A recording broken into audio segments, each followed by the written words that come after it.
Être le champion sans couronne ne veut pas dire être mauvais. Stirling Moss en est le plus bel exemple. Bonjour à tous et bienvenue dans ce nouveau podcast Un œil dans le rétro, consacré aujourd'hui à l'iconique Stirling Moss.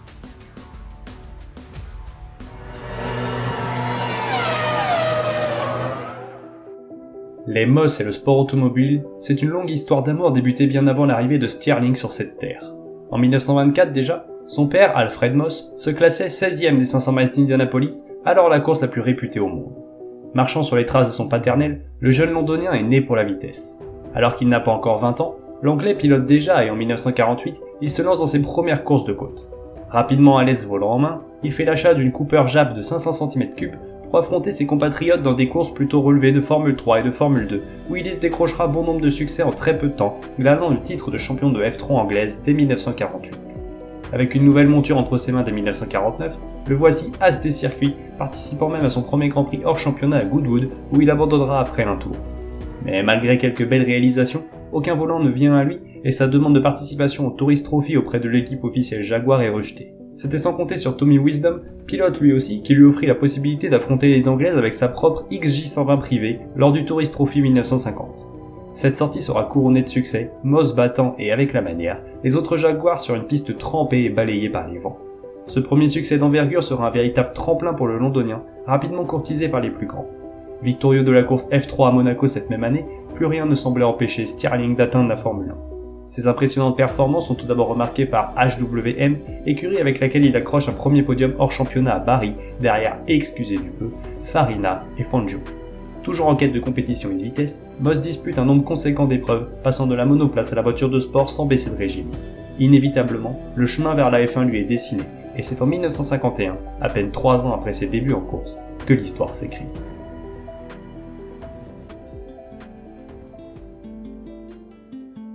C'est lors du Grand Prix de Suisse 1951 que le nom de Stirling Moss apparaît sur une grille de Formule 1. Toujours au volant d'une modeste HWM, pourtant en verve hors championnat, le londonien peine à trouver le bon rythme.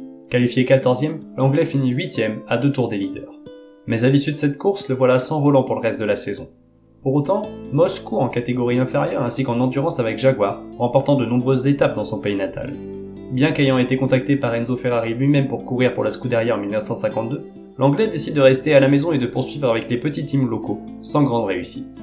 Il faut donc attendre un an de plus et à nouveau la manche suisse pour le revoir en F1, toujours chez HWM, du moins pour cette course seulement. Son chauvinisme lui fera d'ailleurs défaut tant ses performances en catégorie N sont décevantes. À Spa-Francorchamps, Silverstone et au Nürburgring, le voilà au volant d'une Hera, une très modeste monture qui le lâche à tous les rendez-vous. Son apparition à bord d'une Connaught ne sera guère plus probante, le même problème mettant fin à tous ses espoirs de bons résultats. Outre la monoplace, Moss s'essaye également au rallye, discipline où sa sœur fut l'une des meilleures en son temps, grimpant sur la seconde marche du podium lors de la classique de Monte-Carlo. Mais en Formule 1, les années se suivent et se ressemblent. Débutant la saison avec une Connaught, l'anglais part en direction d'un autre constructeur britannique à partir du Grand Prix de France, Cooper. Avec un matériel légèrement meilleur, les résultats s'en ressentent et la 6ème place décrochée au Nürburgring confirme les ambitions de Moss. Il remporte même son premier Grand Prix hors championnat à Crystal Palace. Son talent n'est plus à démontrer, surtout lorsque les succès s'enchaînent en catégorie inférieure et en endurance avec, notamment, une victoire d'envergure lors des 12 heures de Reims et une 2ème place aux 24 heures du Mans. L'envie de voir plus haut et d'intégrer Mercedes est grande, mais le refus d'Alfred Neubauer, alors patron de la firme allemande, met un coup de frein à sa progression.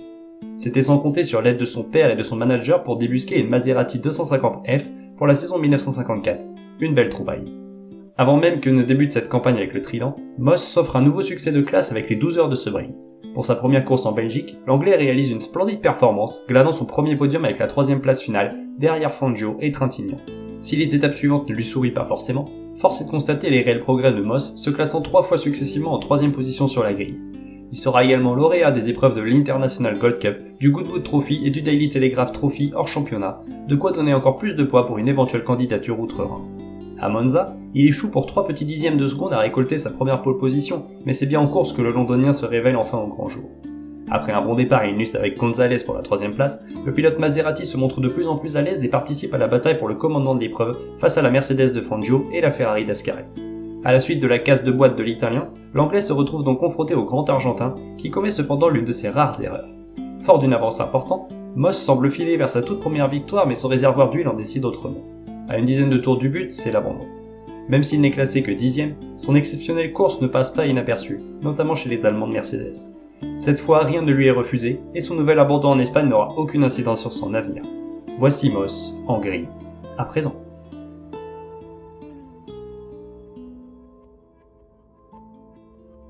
La saison débute en Argentine aux côtés du régional de l'étape, Fangio. La Dream Team à l'étoile entamait sa glorieuse histoire. Qualifié 8ème, il remonte jusqu'au pied du podium pour sa première avec sa fabuleuse W196. Avant de disputer la manche suivante à Monaco 4 mois après, Moss participe avec le soutien de Mercedes au Mille Miglia, la célèbre classique italienne. Cette année-là, l'anglais explose tous les records, battant Fangio second au classement de plus de 30 minutes. En prime, il réalise la vitesse moyenne la plus élevée jamais enregistrée pour cette épreuve, un record qui ne sera jamais battu. Mais si ce succès reste historique, le retour en Formule 1 est moins couronné de succès, le moteur de sa flèche d'argent rendant l'âme en course alors qu'il tenait la tête de l'épreuve. Les choses s'améliorent dès la manche suivante à Spa-Francorchamps avec la deuxième place finale, une nouvelle fois derrière Fangio, désormais grand favori pour le titre. Avant l'épreuve néerlandaise, Moss participe avec son équipier argentin aux 24 heures du Mans sur une Mercedes, évidemment. Le duo est le grandissime favori avec le tandem Hawthorne-Webb sur Jaguar. Mais cette année-là, un terrible accident emporte la vie de 80 personnes, accident qui évite de justesse Fangio.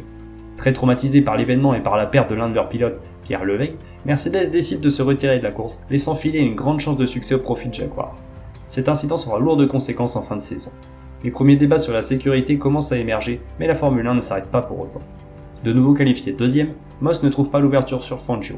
Pourtant, son rythme excellent sous la pluie le place dans les échappements de l'Argentin, mais il n'y a rien à faire. 3 dixièmes de seconde, c'est ce qui sépare les deux W196 à l'arrivée. Mais en Grande-Bretagne, chez lui, c'est jour de gloire. Sur le circuit d'Aintree, c'est bien Moss qui prend la pole position pour 2 petits dixièmes sur son éternel rival.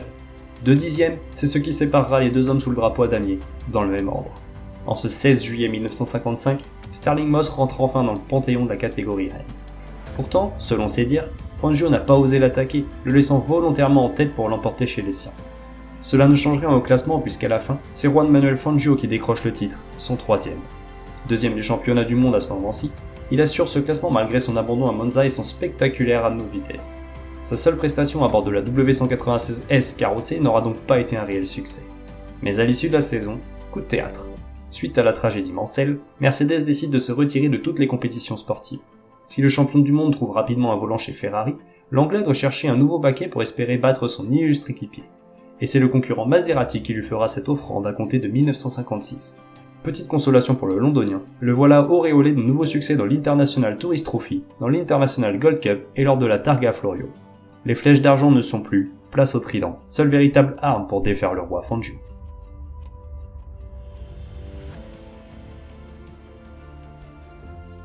« 1956 sera une brillante année pour Stirling Moss. Presque tout lui sourit, sauf les grandes épreuves et la Formule 1. Là où les succès s'enchaînent à vitesse grand V, les résultats de choix sont plus que manquants à son palmarès. Pourtant, sa volonté de bien faire et son génie du pilotage n'ont rien à voir avec les mauvaises performances. La fiabilité, encore et toujours, voilà ce qui pêche le plus souvent. Le pilote anglais n'a pourtant rien perdu de sa superbe, récoltant parfois jusqu'à 2 victoires dans 2 catégories différentes le même jour. Pour la première de l'année en Argentine, sa vieillissante 250F est toujours présente pour jouer les troubles fêtes et à 20 tours du but, c'est bien lui qui mène la danse. Malheureusement, son moteur le trahit tout près du but, comme trop souvent. Mais à Monaco, toutes les planètes s'alignent. Parti depuis la deuxième place de la grille derrière la Ferrari D50 de Fangio, le londonien lui chipe le leadership instantanément pour ne plus jamais le quitter. Menant les 100 tours de Grand Prix, Moss accroche, ce jour-là, l'un des plus grands classiques à son palmarès. Enfin. Serait-ce suffisant pour jouer la course au titre ? Pas vraiment. Si son adversaire argentin est plus en difficulté à cause d'une monoplace très fragile et moins véloce que sa Mercedes, la Maserati n'est pas franchement plus rapide. À Spa-Francorchamps, il perd une belle opportunité de bien figurer lorsque l'une de ses roues se détache de sa monture.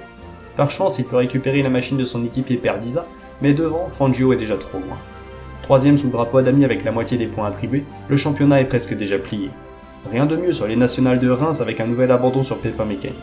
La première place se refuse également encore au Mans, échouant en deuxième place sur une Aston Martin qu'il partage avec Peter Collins. Mais sur le terrifiant Nürburgring, ce sont bien les lauriers qui l'attendent sur l'épreuve d'endurance des 1000 km. Sur sa Maserati 300S partagée avec Shell, Taruffi et Berra, l'anglais pulvérise les records du tour, tournant parfois près de 5 secondes plus vite que l'illustre Fangio. Poleman chez les siens à Silverstone, il mène une course d'enfer remontant le peloton jusqu'à la tête après un mauvais départ. Seul Fangio parvient à le dépasser lorsqu'à 6 boucles du terme, sa machine est stoppée. Les derniers espoirs de sacre venaient de s'envoler. S'il se console avec une deuxième place au Nürburgring et une victoire à domicile pour son équipe à Monza, Stirling Moss doit encore s'avouer vaincu. Deuxième du classement final à 3 petites unités de l'Argentin, difficile à accepter. Quid de son avenir dans ce cas? Le récent quadruple champion prend la direction du Trident, mais Moss a d'autres idées en tête. Revenir dans une écurie de premier plan, qui plus est, anglaise, Vanwall. Mais pour la première course de 1957 en Argentine, c'est encore pour Maserati que court le Britannique. Après avoir obtenu une superbe pole position sous la pluie, son départ calamiteux couplé à un problème d'accélérateur ruine ses espoirs de victoire. Ciao les Italiens. Hello les Anglais.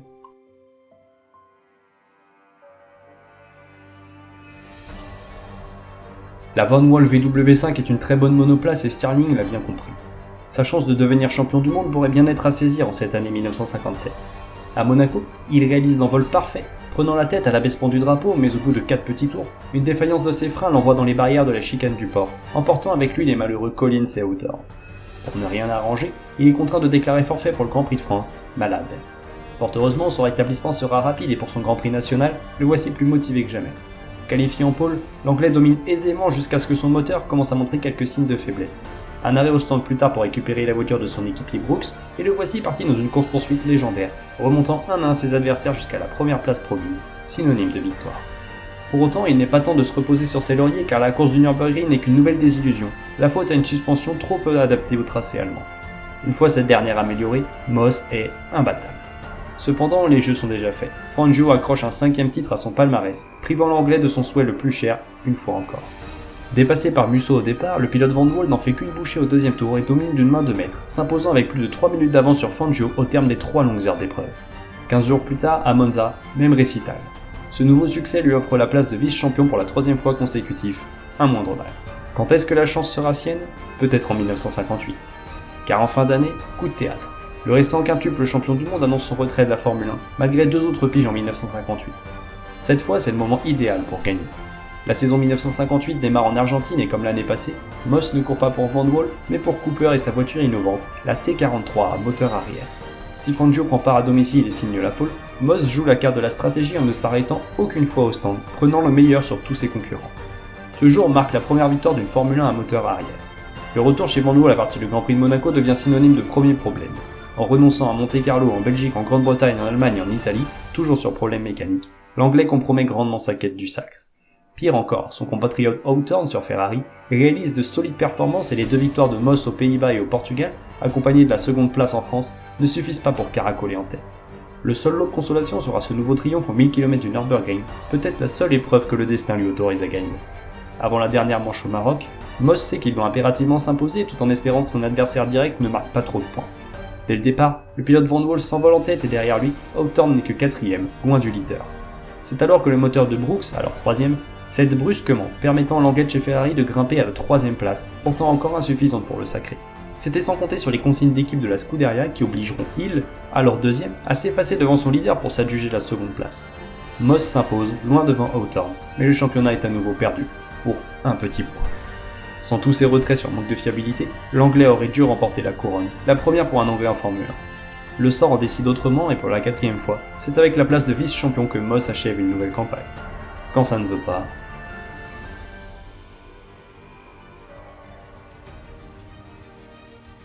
À partir de 1959, Moss rejoint Rob Walker et son écurie privée disposant d'une Cooper à moteur arrière. Pas le choix pour l'Anglais, contraint de quitter Vanwall après la disparition de l'équipe en fin d'année écoulée. S'il signe la pole d'entrée de jeu à Monaco, sa transmission s'arrête de fonctionner à 20 boucles du but alors que la victoire lui tendait les bras. Même sanction à Zandvoort où après avoir chippé le leadership à Bonnières à une quinzaine de tours du drapeau à damier, sa boîte de vitesse lui fait défaut et l'oblige à stopper net sa progression.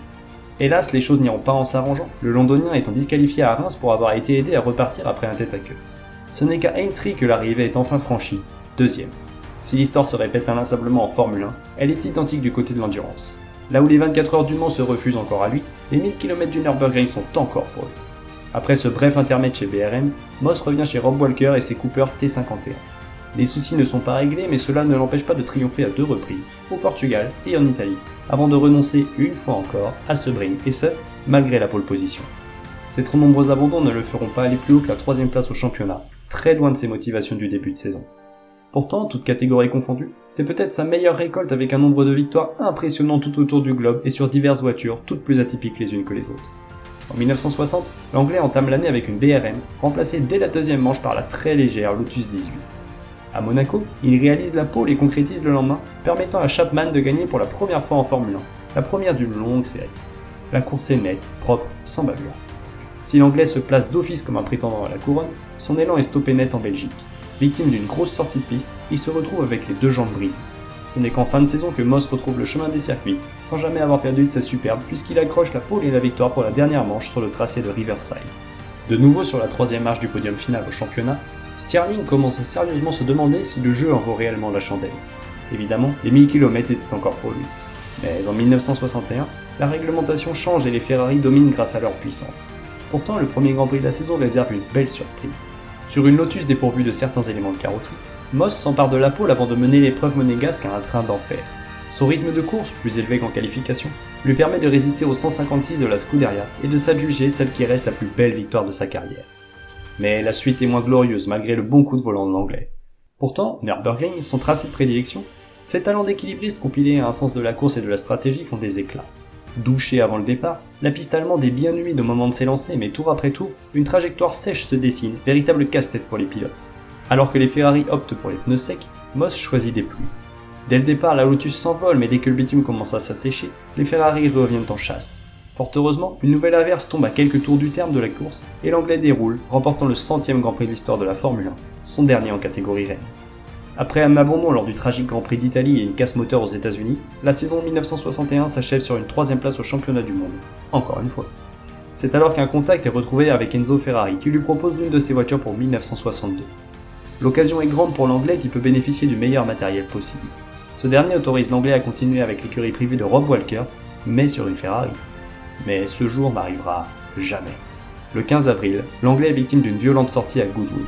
Touché au cervical, il ne roulera plus jamais, et ce, malgré des tests dès 1963, non fructueux.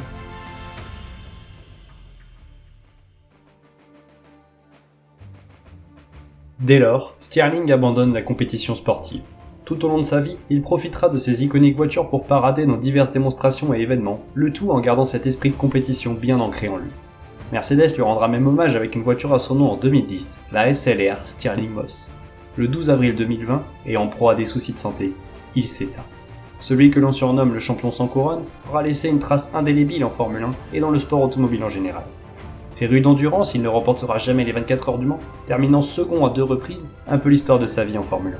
Pour autant, les 12 heures de Sebring, les 1000 km du Nürburgring ou encore les Mille Miglia sont à mettre à son palmarès, un palmarès digne d'un grand champion, et ce n'est pas Fangio qui dira le contraire.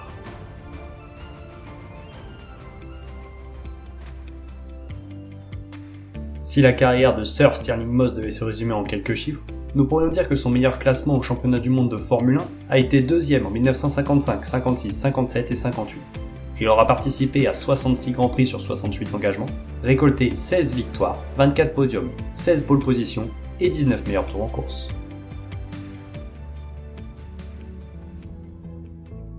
Pour en savoir davantage sur toute l'histoire de la Formule 1, rendez-vous sur le site internet unœildanslerétro 1.wixit.com/unœildanslerétro, sur les réseaux sociaux Facebook et Instagram.